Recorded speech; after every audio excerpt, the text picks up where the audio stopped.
Discovered after years. The Woman Who Died with Her TV On. Introduction. In 2008, officials broke into a small attic apartment in Zagreb, Croatia. They didn't just find a person who had died. They found a scene frozen in time. A teacup sat on a table, covered in dust. The television was still on, screen flickering with static. In the bed, under blankets, was the preserved body of a woman named Hedviga Golic. At first, news reports claimed she had been there for 42 years. But the real timeline is probably closer to 35 years. Still, how could a woman die in her own home and have no one notice for over 3 decades? Not a neighbor, not a friend, not any official. Her story is more than just a shocking headline. It's a frightening look at what it means to be forgotten while living in plain sight. It's a mystery that makes us ask uncomfortable questions about our own communities. What about the quiet lives happening right behind the closed doors next to ours? How many people are slowly disappearing from the world while still being physically present? Hedviga's story forces us to confront the reality that in our busy, connected world, it's still possible to vanish completely while never leaving home. Chapter 1. A Look into the Past. The discovery happened on May 12, 2008, on a spring morning that started like any other. In an old neighborhood of Zagreb, people in an apartment building were trying to figure out who owned the apartments. The building itself was a relic from Yugoslavia's socialist era, with thick concrete walls and small windows. It had weathered decades of political change, war, and social transformation. The residents had been dealing with property ownership issues for months. After the fall of communism and the breakup of Yugoslavia, many legal matters had become complicated. Property rights were unclear, and buildings that had once been state-owned were being privatized. This particular building had several apartments whose ownership was in question. But they got no answer from one small attic unit.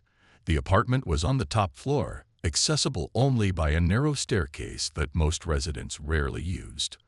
It was almost like a separate world from the rest of the building. After trying to contact the owner many times through official letters and notices posted on the door, tenant leaders and police finally made the decision to break down the door. What they found inside was unbelievable. A police spokesman later said it was like stepping into a place frozen in time. The air was heavy with dust from many years. A thick layer of grime covered every surface. Things that hadn't been touched since the 1970s were covered in thick silver cobwebs that hung like curtains from the ceiling. The apartment was tiny, just one room with a small kitchen area. Old newspapers from the early 1970s were stacked on a table.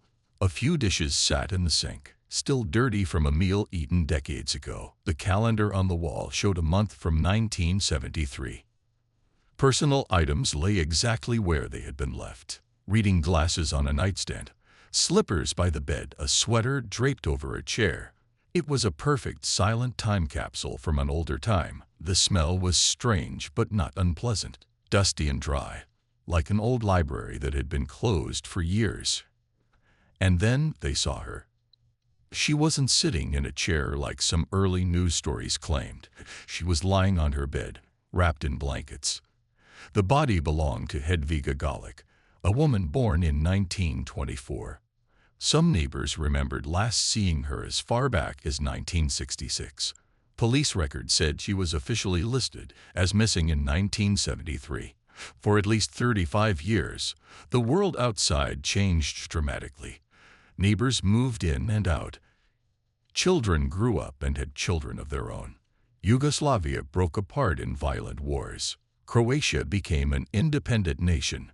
Technology advanced from black and white televisions to the internet age. But Hedviga Golic stayed in her silent, dusty room, completely unnoticed, like a character in a fairy tale who had fallen into a deep sleep. Chapter 2. The Main Questions.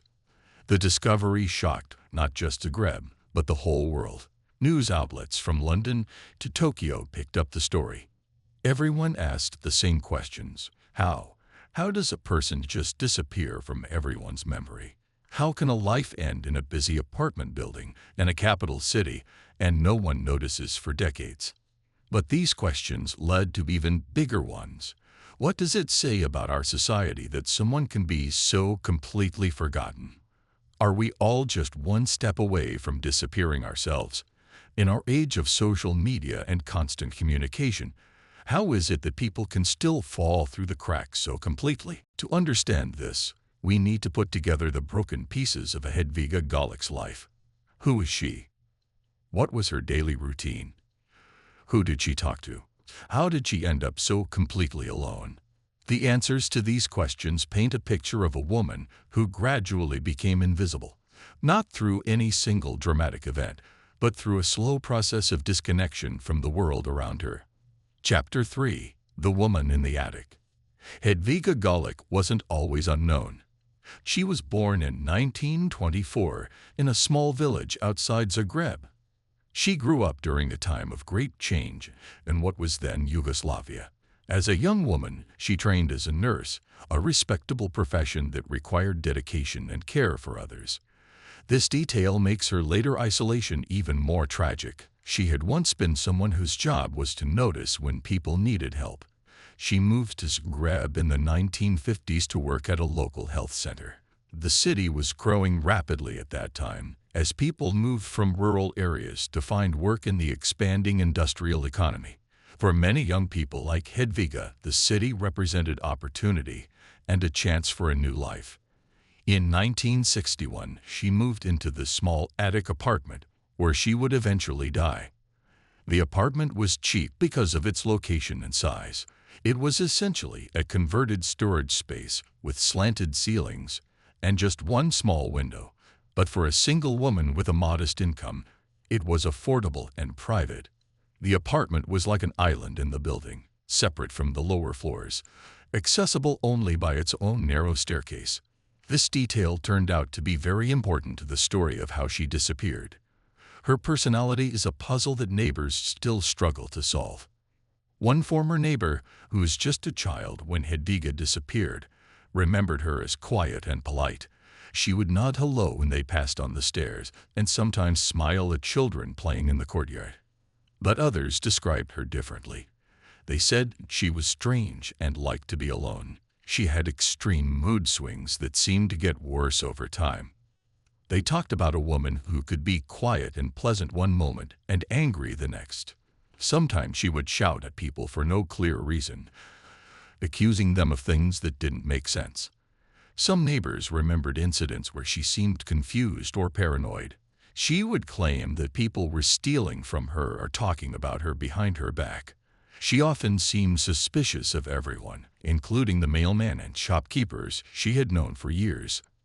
Some people think she may have had a mental health problem that was never diagnosed. In the 1960s and 1970s, mental health treatment was very different than it is today.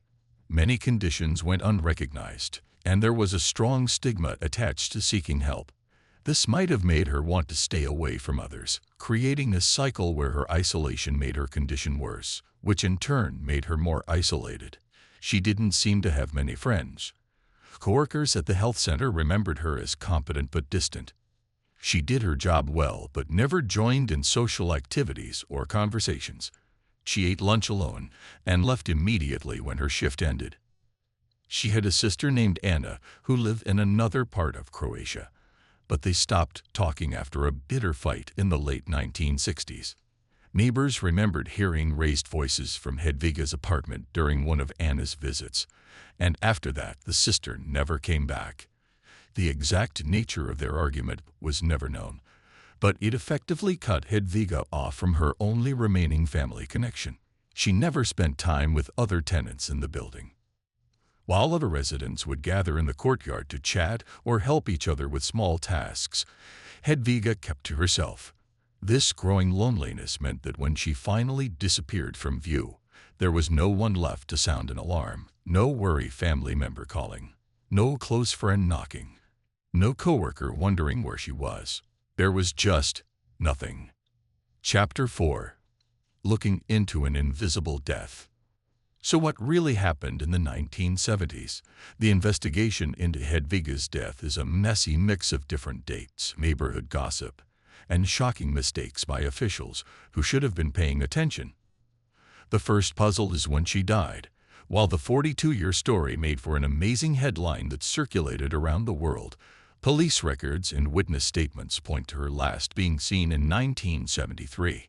The truth is, a medical exam couldn't give a clear answer about exactly when she died. Her body had not rotted in the normal way.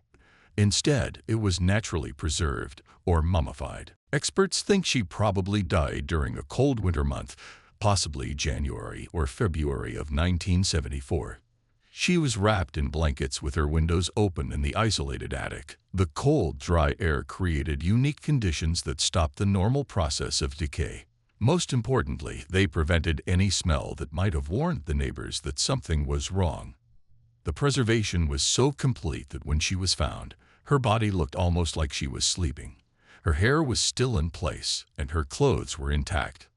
It was this unusual preservation that allowed her to remain undiscovered for so long without creating obvious signs that would have alerted others. The next question is why nobody came looking for her. It seems Hedviga may have given everyone the perfect excuse to forget about her. In the months before she disappeared, she had told several neighbors that she was planning to go away for a long time. She mentioned visiting her sister.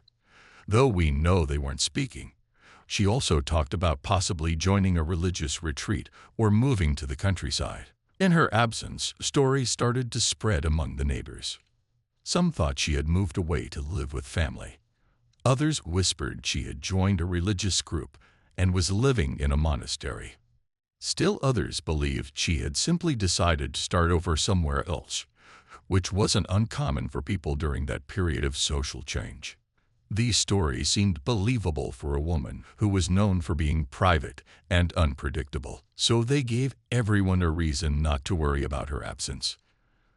No one checked on her because they all believed she was somewhere else, living a different life. But the most shocking part of the investigation is that her being gone wasn't completely unnoticed. It was just ignored. Even more upsetting, there is clear evidence that some neighbors knew something was wrong, but chose to do nothing about it. One tenant representative said that as early as the 1980s, residents were arguing over who should get her apartment. Their focus was not on her safety or whereabouts, but on her property. The apartment, despite being small and unconventional, was still valuable in a city where housing was scarce. People began to see it as an opportunity rather than a mystery to be solved. He even says he reported the apartment as abandoned to city officials in 1991. But the report got lost during the chaos of the Croatian War of Independence, when many government offices were disrupted and records were misplaced or destroyed. To make things even stranger, local news reported that a mysterious handwritten note appeared on her door sometime in 1998.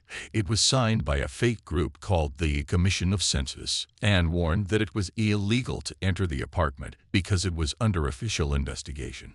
The note was convincing enough that it kept people away for another 10 years until the property ownership issues finally forced officials to break down the door. Who wrote this note? Why would someone want to keep the apartment sealed? These questions remain unanswered, adding another layer of mystery to an already strange story. Chapter 5. The Bigger Picture, the Echo of a Lonely Death. In the end, Hedviga Galik's story is about much more than one forgotten woman. Her lonely death in a dusty room became a worldwide symbol for a very modern problem: the problem of being alone in a big city. We live closer together than ever before in human history. We're packed into huge cities with millions of people. We pass hundreds of strangers on the street every day, yet we can still be complete strangers to the people living just inches away from us, separated only by thin walls. This phenomenon isn't unique to former communist countries or to cities that experienced war and social upheaval. It happens everywhere. Her case is similar to the equally sad story of Joyce Vincent, a woman who lay dead in her London flat for over 2 years. Her television was also on when she was found, and her heating bills were still being paid automatically.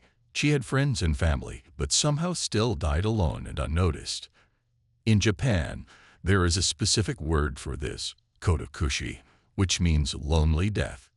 It describes when people die alone and are not found for weeks, months, or even years. The phenomenon has become so common in Japan that there are now specialized companies that clean up after these discoveries. This shows that our connections to each other are getting weaker, even as our methods of communication get stronger. The sense of community that used to make sure everyone was okay is falling apart. We have more ways to stay in touch than ever before. Yet people are more isolated than they've ever been. Hedviga Golic wasn't a ghost or a myth. She was a real person with a real life. She was a nurse who had once cared for sick people. She was a neighbor who walked the same stairs as everyone else. She was a woman who once drank tea and watched television, who had opinions and feelings and fears. But her world got smaller, one person at a time. First, she lost touch with her coworkers. Then her sister stopped speaking to her. Finally, even her casual acquaintances among the neighbors drifted away. Eventually, it was just her, alone in her attic room, with only the television for company. Her death wasn't violent or sudden. It was quiet, slow, and complete. She didn't just die physically. She was erased from memory, from consideration, from the concern of everyone who had ever known her. In a way, she had been dying socially for years before her body finally gave out. Her story is a haunting reminder that the scariest empty spaces aren't in abandoned houses or ghost towns. They're in the gaps between people who live side by side but never really see each other. It forces us to look at the closed doors in our own hallways and wonder what might be behind them. It makes us ask ourselves if we're truly connected to our communities or if we're just living side by side like strangers, hoping that someone would notice if we were suddenly gone. The story also raises questions about our responsibilities to each other. Do we have an obligation to check on our neighbors? How well should we know the people who live around us? In our busy lives, how much attention should we pay to the quiet people who seem to prefer solitude? Chapter 6. Lessons and Reflections. Hedviga's story teaches us several important lessons about modern life and human connection. First, it shows us how easy it is for someone to slip through the cracks of society. Despite living in a building full of people, despite having a job and an address, she managed to disappear completely. Second, it demonstrates how assumptions can be dangerous. Because neighbors assumed she had gone somewhere else, no one bothered to check. Because officials assumed someone else was handling the situation, important reports were ignored. Because everyone thought someone else cared, no one took responsibility. Third, it reveals how mental health issues can lead to isolation, which can make mental health issues worse. If Hedviga did suffer from untreated mental illness, her growing isolation would have made it harder for her to seek help or maintain relationships. Finally, it shows us that being physically present doesn't mean being socially connected. Hedviga lived in the middle of the city, surrounded by people, but she was essentially invisible. Her presence was so minimal that her absence went completely unnoticed. Call to action. If this story made you think about your own community and relationships, that's exactly what it should do. Take a moment to consider the people in your own building, on your own street, in your own workplace. Are there quiet people who might be struggling with isolation? Are there neighbors you haven't seen in a while? This doesn't mean you need to become overly involved in everyone's business, but it does mean paying attention to the people around you. A simple hello, or how are you doing, can make a difference. Sometimes just acknowledging someone's existence is enough to keep them connected to the world. In the comments below, we'd love to hear your thoughts. What does Hedviga's story say to you? Have you ever known someone who seemed to be slowly disappearing from the world? How can we build stronger communities that don't let people fall through the cracks? Conclusion. The final chapter of Hedviga Golic's life was written by strangers, decades too late. When she was finally found, she was quietly buried in a city cemetery. No family ever came forward to claim her. Her small apartment, once a time capsule of life from the 1970s, has likely been renovated and sold. Its quiet history has been painted over and forgotten. But the frightening questions from her long unnoticed absence remain. They linger in the minds of everyone who has heard her story. They echo through apartment buildings and city streets everywhere. They remind us that in our connected age, disconnection is still possible. They warn us that the loneliest deaths happen not in isolated places, but in the middle of crowded cities, behind doors that no one thinks to knock on. Her story continues to resonate because it could happen anywhere, to anyone. It forces us to confront uncomfortable truths about modern life and human nature. And perhaps most importantly, it challenges us to be more aware of the quiet people around us, to notice when someone is slowly fading away, and to remember that sometimes the most important thing we can do is simply remember that someone exists. The television in Hedviga's room was still on when they found her, humming quietly in the dusty silence. In a way, that hum continues still, a reminder of a life that ended not with drama or tragedy, but with the quiet, steady sound of time passing unnoticed.